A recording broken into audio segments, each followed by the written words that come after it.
महाराष्ट्र राज्य पदवीधर प्राथमिक शिक्षक आणि केंद्र प्रमुख संघाची जिल्हास्तरीय बैठक नुकतीच पार पडली। सहकार भवन यवतमाळमध्ये या बैठकीचं आयोजन करण्यात आलं होतं।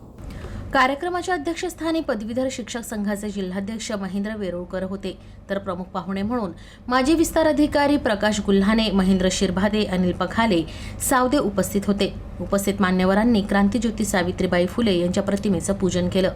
यानंतर बैठक सुरू झाली। या बैठकीत सर्व विषय शिक्षकांना समान कामासाठी समान वेतनाच्या स्वरूपात वेतन देण्यात यावं अशी मागणी करण्यात आली।